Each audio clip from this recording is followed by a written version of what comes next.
Hello and welcome to another one of my Photoperiod videos. Previously, we grew a couple clones and stuck them both in the same 11-gallon, 42-liter pot. You'll find a link in the bottom of the description. In this episode, we'll be taking these clones through bloom, where they'll be top dressed and fed bottle nutrients.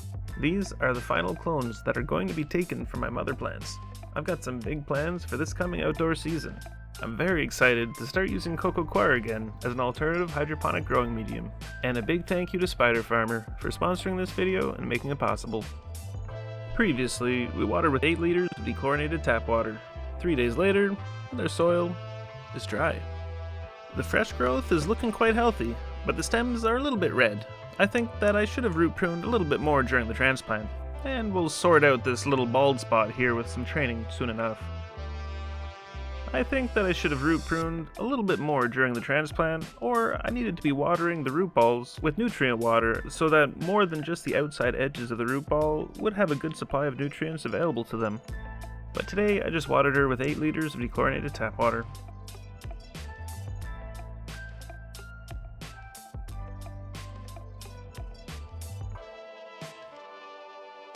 Two days later, and I think it's time to fill in that void in her canopy. But first, she's looking dry enough for another 8 liters of dechlorinated tap water.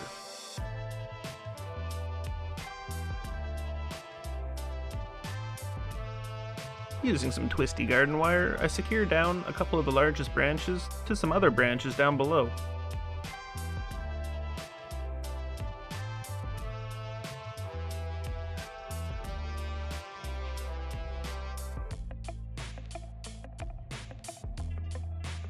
That should help even her out enough.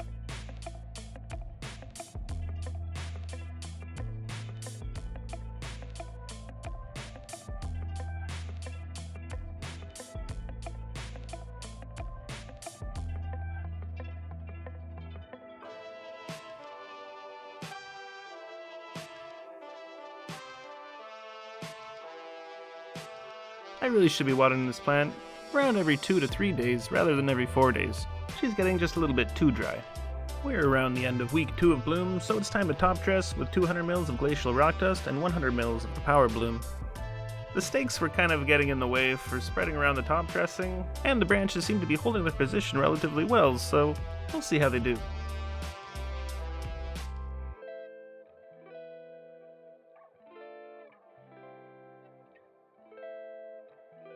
This one branch in the corner is getting awfully close to the light. We'll deal with that tomorrow.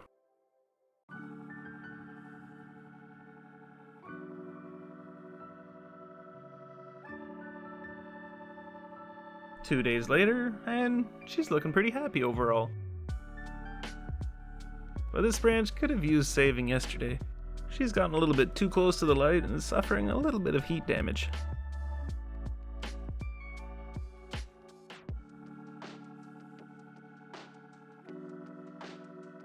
That'll do it for now. The canopy is starting to get a little bit more dense, so I upped the volume up to 10 liters of dechlorinated tap water. Her canopy is getting pretty thick. She's about ready for a good defoliation. I like to give my blooming Photoperiod that have a real dense canopy a good defoliation around the end of week 2 of bloom. This opens up the canopy for additional light penetration, which will allow the leaves on the buds to take over more easily, which will assist in the stacking up of your bud sites. This will also help to improve the density of the buds that are deeper in your canopy. Additionally to the light penetration, the airflow through the canopy is greatly increased. With all of these leaves removed, along went the potential home for bugs. Just make sure that you remove them from the bottom of your tent after you're done working. Goddamn bugs. After I finished removing the majority of the large fan leaves, I lollipop the plant. By this, I mean that I remove the very lowest nodes from all of the branches below the canopy level. This will help to keep the plant clean, maintaining airflow through the lower canopy, and preventing any of the plant's energy from being spent down there.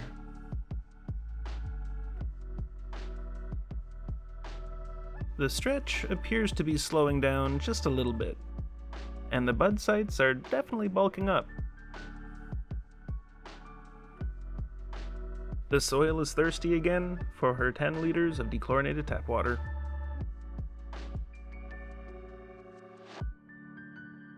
Moving the light up was a good temporary fix to save this branch, but A good super cropping to it will help save her over the long term. To do a successful super crop, you want to continue pinching the branch until you feel it become more and more malleable, and you'll be able to then bend the branch over instead of snapping it.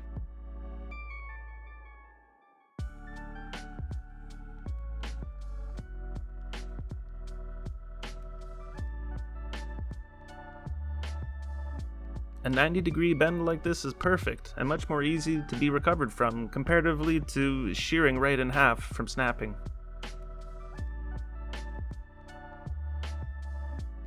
If you would like to see more from my garden, make sure to check out my second channel, Basement Gardens. I'd really appreciate your subscription. And a big thank you to Spiderfarmer for sponsoring this video and making it possible. I've been using Spiderfarmer lights for nearly a decade now, and I recommend you to check them out. More recently, I've been using their full tent kits as well. If you're looking to upgrade your garden, check out their full kits. Inline fans and carbon filter combos, tents, oscillating fans, fabric pots, and so much more. You won't be disappointed since their products are made with high quality parts and can be often found on sale. They also have a fantastic return policy and customer service. Make sure to use code BASEMENT for an 8% discount off products from the official Spiderfarmer websites. You can find links for those in the bottom of the description below. Use code BASEMENT3 for a 3% discount from Spiderfarmer products on Amazon.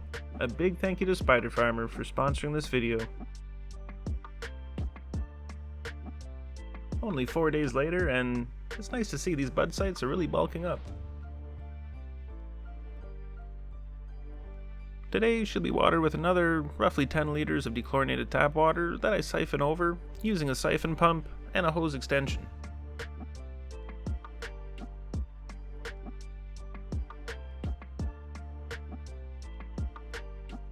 I like to see a few trichomes starting to form on the leaves around the bud. And it's nice to see that the supercrop branch is still alive.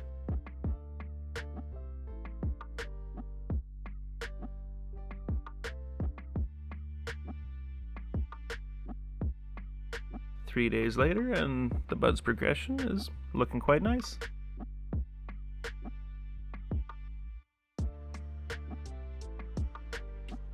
Today she was just watered with another 10 liters of dechlorinated tap water.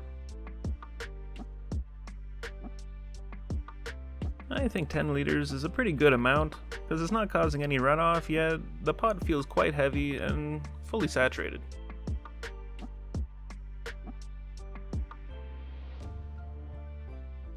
Four days later, and the leaves are starting to fade a little bit. This is definitely not their final fade since these plants are only like mid-bulk. They're definitely a little bit hungry, but I don't think they're hungry because of lack of nutrients in the soil. I think it's more likely that I'm just not watering frequently enough. Regardless, I'm going to start mixing some nutrients into the water. For each of these nutrients, 1 ml per liter is roughly the standard concentration, so since I'm using 10 liters of water, I'll be adding 10 ml of each. You typically will always want to stir the nutrient solution whenever you add something new to it. This is to stop any of the high concentrated nutrients from reacting with each other. For the next waterings, I'll be mixing this nutrient solution to give to these plants. 1400 ppm is pretty strong, but not bad. 6.6 pH should be perfect. I then watered her with 10 liters of the nutrient solution.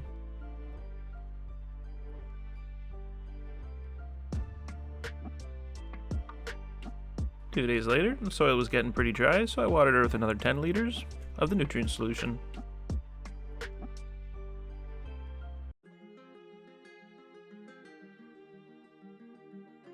Four days later, and I'm becoming quite pleased with the amount of trichomes that I'm seeing on these buds.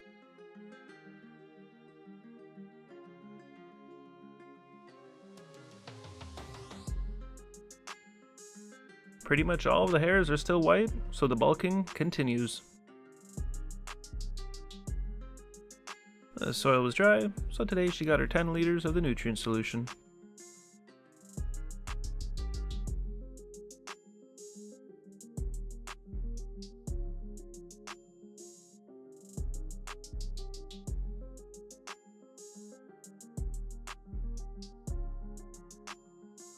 Three days later, and she was ready for another 10 liters of the nutrient solution.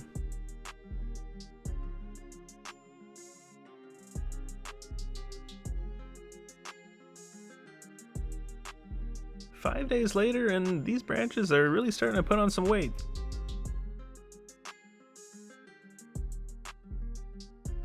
Today, I gave her another 10 liters of the nutrient solution.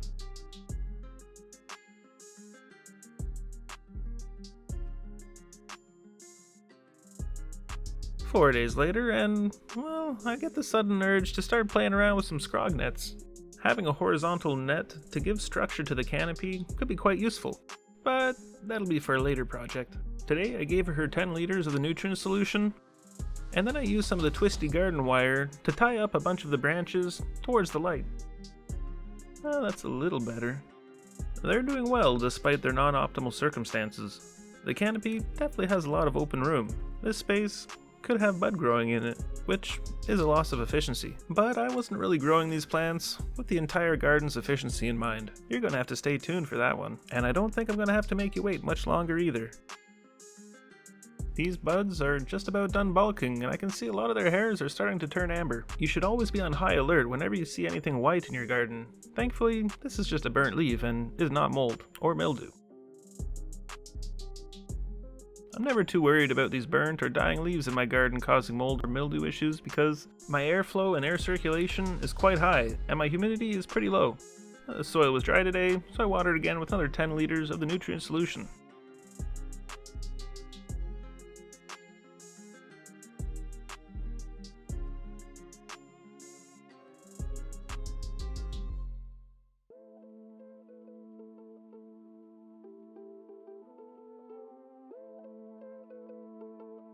Three days later, their soil was dry, but instead of the nutrient solution, this time they just got dechlorinated tap water.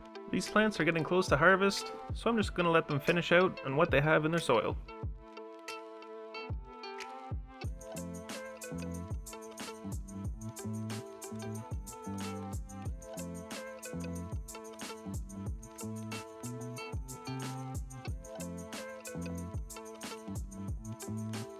These plants look about done for me, plus I'm in a little bit of a rush. I want to get them out of here so I can start the next project as soon as possible.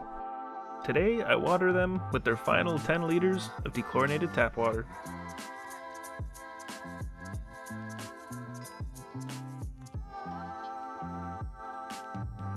Eight days later, and it's clear to me that they've been dry for a few days too long. That's no big deal.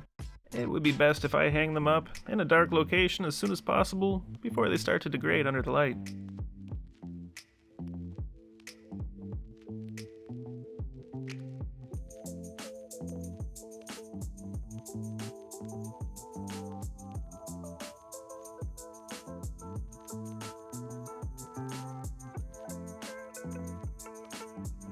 I crank the intensity on the light way down and begin to harvest. I simply chop the plant into manageable sized chunks and then hang them in a dark location distributed evenly with decent indirect air circulation and airflow. You want temperatures closer to 18 to 20 degrees Celsius or 65 to 68 degrees Fahrenheit with your humidity below 55%.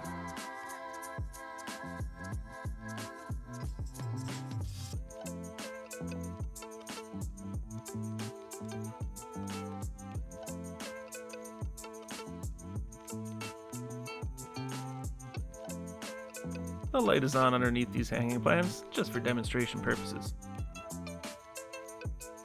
9 days later, the bud is dried and ready to be destemmed, bagged, and weighed, and the curing process will begin.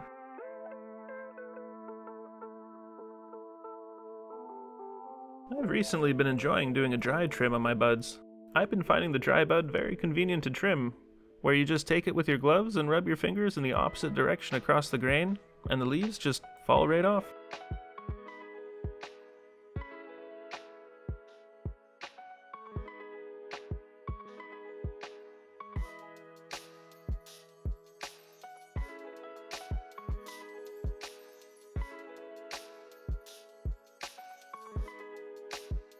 And our grand total comes to 236 grams dry. Not bad. This grow wasn't about maximizing the yield under the light, but rather exploring two non-ideal plants stuffed into a scenario where they're both sharing a large pot. I've never done that, and I enjoyed it. I hope you did too. I'm really looking forward to sharing my future adventures growing with coco coir. I think that you'll find it very interesting too. Coco coir is widely available, so maybe I'll be able to inspire you with a different way of growing, using a hydroponic medium which feels like growing in a hybrid of deep water culture and soil. To me, coco coir feels like the opposite of soil. In soil, you want to allow the soil to start a bit dry, then return to being a bit dry between waterings. But in cocoa, you want to maintain full saturation at all times, barely allowing it to dry out at all, while flowing in enough nutrient solution to push out old buildup. In the early stages, when there's not a lot of roots, it can feel like soil and you only need to water every 3 to 4 days to maintain saturation. But as the roots take over, you might find yourself setting up automation to water from a reservoir every 12 hours, or maybe more. Thank you all so much for watching. I really hope you enjoyed the video. I look forward to sharing my future adventures with you. So if you liked the video, make sure to like and subscribe to stay tuned. Another big thank you to Spiderfarmer for sponsoring the video.